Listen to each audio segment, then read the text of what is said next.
Ce journal vous est offert par DACO SARL, société d'expertise comptable et de fiscalité.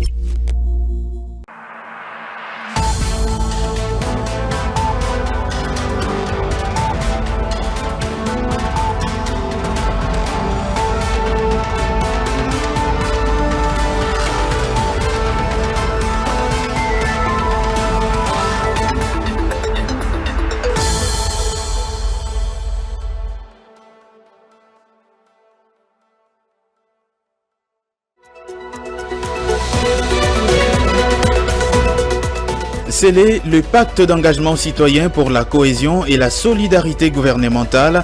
C'est sous ce thème que se tient depuis dimanche le séminaire du gouvernement souminois. Un gouvernement pour lequel Félix-Antoine Tshisekedi attend des résultats tangibles et des changements concrets dans le quotidien de la population. Les détails à suivre dès le début de cette édition du journal.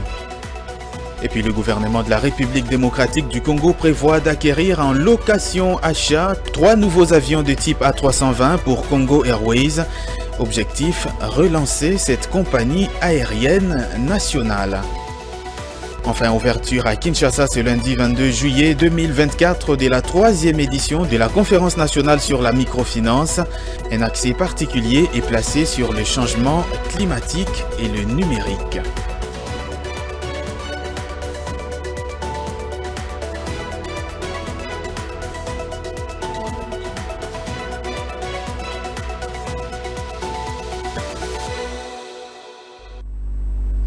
Voilà tout pour les titres de cette grande édition du journal sur votre télévision. Je suis très heureux de vous retrouver pour vous informer.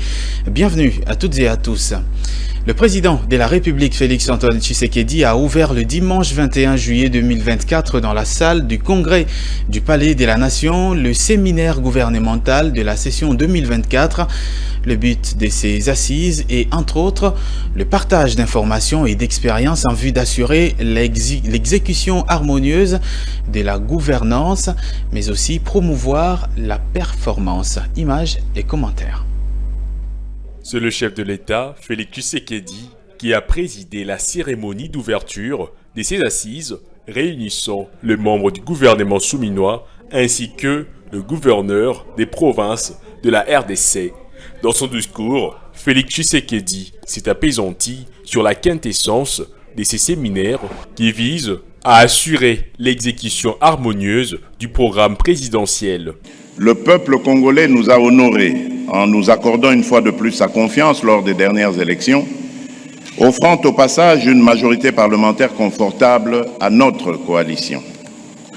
Cette confiance renouvelée n'est pas seulement un honneur, mais surtout un impératif de redevabilité pour nous tous. Elle nous oblige à une action déterminée et résolue. Nos concitoyens attendent des résultats tangibles, des changements concrets dans leur quotidien, et nous devons être à la hauteur de leurs aspirations. En vue de s'assurer de l'atteinte des résultats attendus, le président Tshisekedi souligne que des évaluations périodiques seront effectuées. J'ai également annoncé que des évaluations périodiques seront effectuées pour mesurer la performance de chaque membre du gouvernement par rapport aux résultats attendus. Cela nous permettra de prendre des décisions nécessaires. Ainsi, chacun sera jugé sur la base des résultats concrets obtenus en accord avec les objectifs et les actions prioritaires définis dans le programme d'action du gouvernement. Ouvert dimanche 21 juillet, ce séminaire se clôturera le mardi 23 juillet 2024. Pour cette édition, le thème choisi est « Sceller le pacte d'engagement citoyen par la promotion de la performance dans la gouvernance et l'implémentation efficace des réformes en exécution du programme d'action du gouvernement 2024-2028. » Et puis lors de la 6e réunion du Conseil des ministres tenue le week-end dernier à la Cité de l'Union africaine, le vice-premier ministre en charge des transports et voies des communications, Jean-Pierre Bemba, a présenté un business plan étalé sur une période de 5 ans qui envisage d'acquérir en location-achat 3 avions de type A320 pour la compagnie Congo Airways, et cela en vue de relancer cette entreprise de transport public. C'est une mesure salvatrice. Alors que l'entreprise Congo Airways court les risques de perdre son certificat des transporteurs aériens d'ici le 16 septembre, le business plan proposé par le vice-premier ministre des Transports et Voies des Communications, Jean-Pierre Bemba, a pour avantage de résoudre entre autres ces problèmes. Le vice-premier ministre, ministre des Transports et Voies de Communication, a rappelé la série des mesures envisagées afin d'assurer la relance de la compagnie nationale. Il a présenté sommairement les business plans étalés sur une période de 5 ans et qui envisagent d'acquérir en location-achat 3 avions de type A320, ce qui a pour avantage de résoudre la double question relative à la perte du certificat de transport aérien CTA et de l'agrément IATA à la date butoir du 16 septembre 2024. La relance de la compagnie Congo Airways s'impose au regard de son impact significatif sur la souveraineté nationale et la mobilité des personnes et des biens ainsi que la vie économique et sociale pour lesquelles les indicateurs des performances démontrent une rentabilité et une viabilité satisfaisante avec la desserte graduelle des 47 destinations domestiques et intra-africaines suivant son programme d'exploitation. Pour rappel, dans une note d'information présentée fin juin dernier, au cours de la 3e réunion du Conseil des ministres, Jean-Pierre Bemba avait indiqué que la compagnie congolaise d'aviation n'est possédée actuellement aucun avion immatriculé opérationnel en République démocratique du Congo. Et à ce jour, elle ne fonctionne qu'avec un seul aéronef obtenu grâce au leasing ou contrat de location qui arrive à expiration mi-septembre prochain. Au cours du même Conseil des ministres, Jean-Lucien Boussa, ministre du portefeuille, a aussi informé le Conseil des ministres sur pied d'une commission ad hoc chargée d'examiner la problématique d'endettement des entreprises du portefeuille de l'État dans le but de lever des options pouvant permettre d'améliorer leur santé financière. On écoute à ce propos Patrick Mouyaya, ministre des Médias et porte-parole du gouvernement. Problématique d'endettement des entreprises du portefeuille. Le ministre du portefeuille a évoqué la problématique d'endettement des entreprises du portefeuille de l'État dans une note au cours du Conseil des ministres de ce jour. Des échanges qu'il a récemment eus avec les entreprises du portefeuille en vue d'effectuer un état des lieux de la situation générale et des situations spécifiques de ces dernières, il s'est dégagé un constat majeur que l'un des problèmes que connaissent, qui mine la performance des entreprises publiques et les résultats attendus de la réforme et leur situation d'endettement excessif. Cette situation est notamment due à la précarité de leur trésorerie, aux mauvais choix opérationnels et financiers du management et au manque d'une politique d'endettement cohérente pour une société commerciale. Dans la plupart des cas, la trésorerie est affectée par d'importantes dettes vis-à-vis des tiers et des créances non recouvrées sur l'État qui perdurent depuis plusieurs années. Le non-paiement de ces créances par l'État contredit la volonté de ces derniers de redresser ou de relancer les activités de ses propres entreprises. Il a été noté paradoxalement que les entreprises œuvrant dans les secteurs privés bénéficient des incitations de tous ordres au détriment des entreprises commerciales appartenant majoritairement à l'État. Dans la perspective de développement économique et social du pays, le gouvernement tient à se pencher impérativement sur la situation de ces entreprises. C'est à ce titre que le ministre du portefeuille a mis en place une commission ad hoc qui, en tenant compte des expériences du passé, examine cette problématique pour préparer des options de désendettement devant permettre aux entreprises du portefeuille d'améliorer leur santé financière. Tout à fait autre chose dans cette édition du journal. Après avoir enregistré les allégations autour des conflits fonciers, constructions anarchiques ou sur les emprises publiques ou encore autour du non-respect des règles urbanistiques, la ministre d'État en charge des affaires foncières Acacia Bandobola et le ministre de l'Urbanisme et Habitat Crispin Mbadou, dans les cadres d'une mission gouvernementale interministérielle, ont effectué le samedi dernier une ronde dans la capitale Kinshasa pour une visite d'inspection sur les différents sites à problème.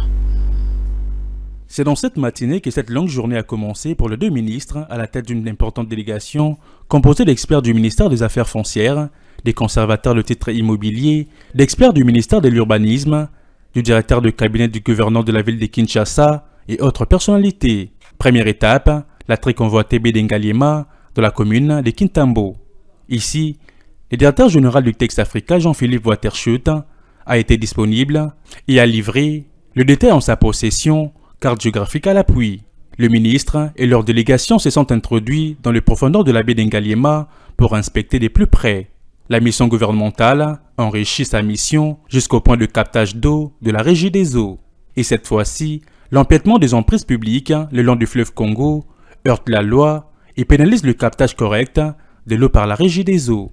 La délégation gouvernementale prend cette fois-ci la direction de Ngaliema vers le centre supérieur militaire où monte un immeuble en cours de construction dont le limite pose problème. Après orientation des experts présents, la mission a ordonné sur le champ l'arrêt des travaux en attendant l'examination approfondie de tous les documents auxquels les propriétaires du chantier a été invités à apporter.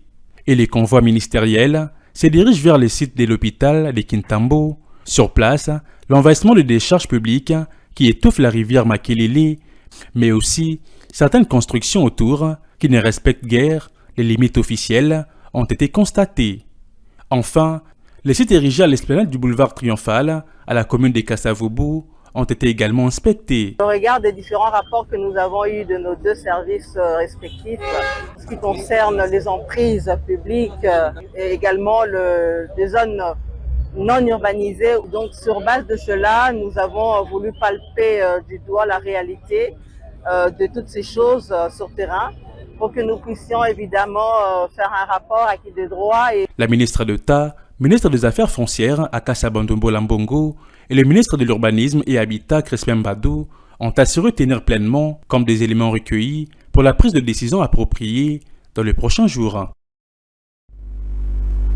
Je l'ai annoncé dans cette édition du journal, la microfinance à l'ère du changement climatique, enjeux et perspectives. C'est le thème sous lequel a été placée justement la conférence nationale de la microfinance. Cette troisième édition qui s'est ouverte ce lundi 22 juillet 2024 au chapiteau du Pullman Hotel a passé justement au peigne fin la problématique de la protection environnementale, mais surtout a mis l'accent sur l'importance de la digitalisation des entreprises, des microfinances dans le processus de facilitation de l'inclusion financière. Igor Biwaka. Échanger avec les acteurs clés du secteur de la microfinance, tel est le principal objectif de la tenue de ces assises, lesquelles ont placé au centre des débats, du moins pour sa première journée, la problématique de la digitalisation des entreprises de microfinance et celle de la protection de l'environnement. Deux profondes thématiques dont l'analyse et les perspectives fournies par les principaux panélistes visent à doter aux acteurs du secteur les meilleurs moyens d'optimiser leur rendement, et ce, en vue de faciliter le processus d'inclusion financière. Mais pour cela, la réglementation du secteur doit être de stricte observance, comme l'instruit la Banque centrale du Congo à ses assises. Macroéconomiquement, la réglementation est vraiment essentielle, même cruciale, parce que utilisée comme un instrument d'influence. Et donc, en tant qu'un instrument d'influence, la réglementation permet justement d'encadrer les intérêts qui peuvent être divergents et de les équilibrer de manière à permettre à tout un secteur de se développer. En appui aux instructions de la Banque centrale du Congo, la Banque mondiale insiste sur sa conformité, un canal indéniable pour lequel ces entreprises peuvent optimiser leurs performances. L'objectif, c'est que toutes les compagnies puissent être connectées au système monétique conformément aux instructions de la Banque centrale. Cette performance, d'après le Programme des Nations Unies pour le développement, doit également intégrer le sujet de l'heure, celui de la protection de l'environnement.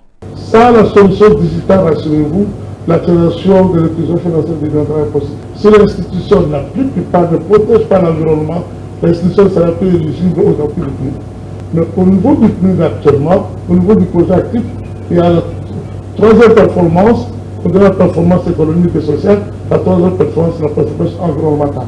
Pour rappel, la deuxième conférence qui s'est tenue à Goma avait placé la question du numérique au centre du développement du secteur de la microfinance. Dans une déclaration faite devant la presse ce lundi 22 juillet 2024, l'intersyndicale de la société Transco a demandé au gouvernement de la République d'apporter des solutions idoines aux multiples problèmes qui mettent justement à mal le bon fonctionnement de cet établissement public de transport en RDC. Il appelle en outre le gouvernement à respecter les engagements sur la subvention d'équilibre qui permet à cette société de couvrir certains manques à gagner, notamment celui portant maintien du prix de ticket à 500 francs congolais la course. Déclaration de l'intersyndicale Transco. L'État propriétaire à la création de l'établissement public Transco avait mis sur pied une politique d'intervention économique permanente par diverses subventions pour combler les déficits et permettre la pérennisation de la vie des Transco. Les différentes subventions sont la subvention en carburant et lubrifiant, qui du reste, à ce jour, pose un problème criant. La subvention d'équilibre, qui tire son origine à la création des Transco en juin 2013, le gouvernement doit allouer à l'établissement public Transco dans l'ensemble les interventions financières afin de pallier au manque à gagner occasionné par la sous-facturation du coût à ce jour de la course et de passagers non payants. Au regard de ce qui précède, l'intersyndicale de l'établissement public Transco a fait l'état de lieu de l'établissement public Transco et exige ce qui suit. 1. Paiement en urgence de la subvention d'équilibre pour le premier trimestre 2024. 2. Paiement des créances dues par l'État congolais de personnes non payantes pour les exercices 2022 et 2023. 3.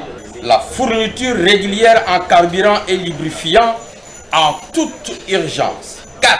La convocation sans délai de la tripartite dont le rapport des travaux préparatoires a été déposé aux mains du ministre ayant le transport dans ses attributions qui restent à ce jour lettre morte.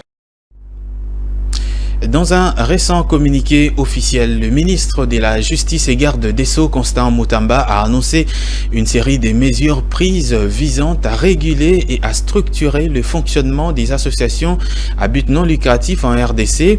À propos, l'analyste et chercheur sur les questions économiques Deli Kapassa estime que cette série de mesures sont à encourager et espère qu'elle sera pleinement d'application, surtout que les ASBL sont également considérés comme faisant partie d'un ensemble d'acteurs économiques d'un État. On l'écoute dans ce propos recueilli pour vous par Divine Mwenze. C'est une bonne chose dans certaines mesures parce qu'elle va en fait dans le sens de pouvoir demander à toutes les ASBL d'être conformes à la loi, d'avoir une personnalité juridique. Parce que finalement, il faudra voir l'angle économico-comptable de cette mesure. Parce qu'en fin d'année, les églises devraient présenter des états financiers. Et la présentation des états financiers ne doit se faire que si l'on est en ordre avec la législation, avec la loi, donc en ayant une personnalité juridique.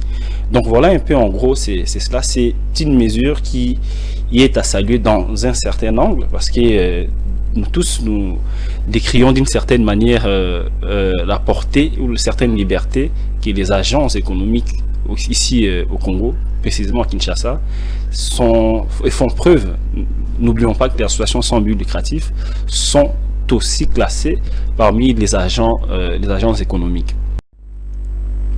C'est désormais officiel, la République démocratique du Congo ne va plus importer jusqu'à nouvel ordre des bières et boissons gazeuses. Cette décision est du ministre du Commerce extérieur Julien Paluku. Les agents justement qui œuvrent justement dans ce secteur demandent quant à eux une dérogation. David Moisé et Gérès Lutété ont recueilli leurs divers avis. D'après ce communiqué, cette mesure porte en suspension temporaire de l'importation des boissons gazeuses court 12 mois durant et aucune dérogation n'est autorisée quant à ceux. Malgré cette mesure, les agents du secteur sollicitent cette dérogation, question notamment de liquider leurs articles en stock. Le ministre a une bonne idée, mais qui doit être une procédure, comme je dis en avance, doit être planifiée. C'est-à-dire que nous devons avoir quelques jours d'avance pour liquider nos produits. Nous saluons la décision du ministre, mais seulement nous demandons une dérogation par rapport au délai proposé pour nous permettre de vider nos stocks. Donc il faut que ce délai une année à ce que tout vide À noter que, derrière cette mesure, le gouvernement vise la promotion des produits locaux. Et place à présent à la revue de presse.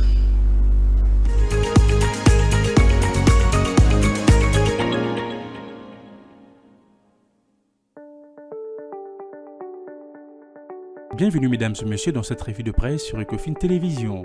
Ouvrons le champ avec Congo Nouveau qui titre à sa 3e page Félix-Antoine Tshisekedi ouvre un séminaire gouvernemental. Le journal écrit, le président Félix-Antoine Tshisekedi a procédé le dimanche 21 juillet 2024 à l'ouverture du séminaire gouvernemental session 2024. Cette activité, axée sur le partage d'informations et d'expériences, vise à consolider la cohésion de l'exécutif national et d'assurer l'exécution harmonieuse de la vision du chef de l'État. Le thème choisi pour ce séminaire est sceller le pacte d'engagement citoyen par la promotion de la performance dans la gouvernance et l'implémentation efficace des réformes en exécution du programme d'action du gouvernement 2024-2028. Le journal souligne que dans son discours, le chef de l'État a rappelé aux membres du gouvernement souminois la nécessité de relever les défis pour lesquels le peuple congolais a renouvelé sa confiance lors des dernières élections en accordant une majorité écrasante à l'union sacrée de la nation. Le tableau poursuit, c'est ainsi que lors de la première réunion du Conseil des ministres de ces gouvernements, le chef de l'État avait insisté sur l'importance de travailler sans relâche et avec un sens profond de dévouement pour atteindre le résultat attendu par nos concitoyens, conformément aux 6 engagements qu'il a présentés pour cette nouvelle mandature, à savoir la création de plus d'emplois, la protection et stabilisation du pouvoir d'achat, la sécurisation du territoire national, la diversification de l'économie nationale, la garantie de l'accès aux soins de santé et renforcement de l'efficacité des services publics.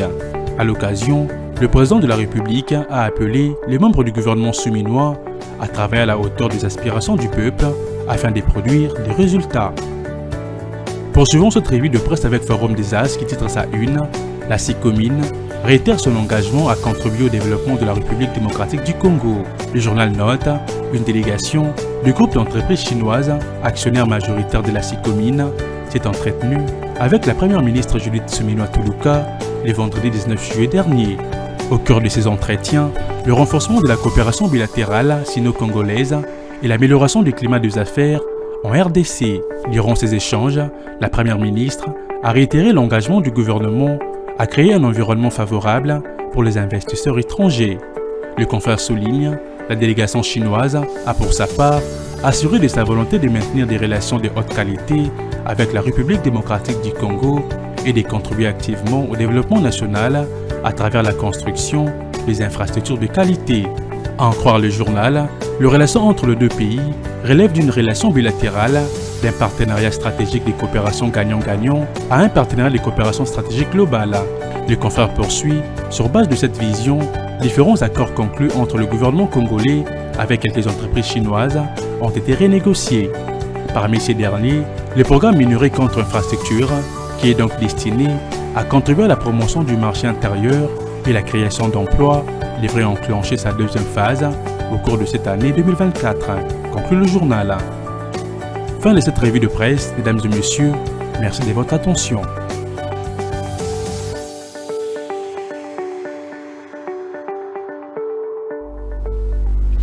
Et voici tout de suite les rappels des titres de cette édition du journal. Sceller le pacte d'engagement citoyen pour la cohésion et la solidarité gouvernementale. C'est sous ce thème que se tient depuis dimanche le séminaire du gouvernement souminois, une équipe gouvernementale pour laquelle Félix-Antoine Tshisekedi attend des résultats tangibles et des changements concrets dans le quotidien de la population. Et puis le gouvernement de la République démocratique du Congo prévoit d'acquérir en location-achat 3 nouveaux avions de type A320 pour la compagnie nationale Congo Airways. Objectif, la relance de cette compagnie justement. Enfin, ouverture à Kinshasa ce lundi 22 juillet 2024 de la 3e édition de la conférence nationale sur la microfinance. Un accent particulier est placé sur les changements climatiques et le numérique.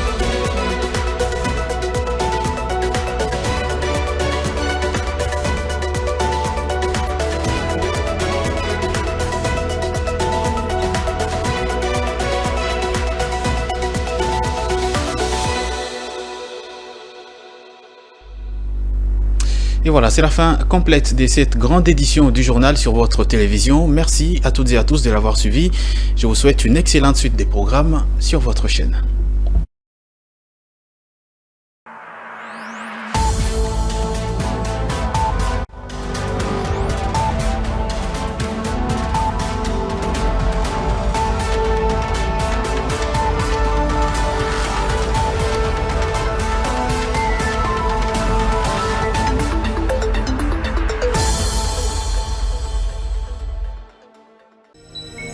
Ce journal vous a été offert par DACO SARL, société d'expertise comptable et de fiscalité.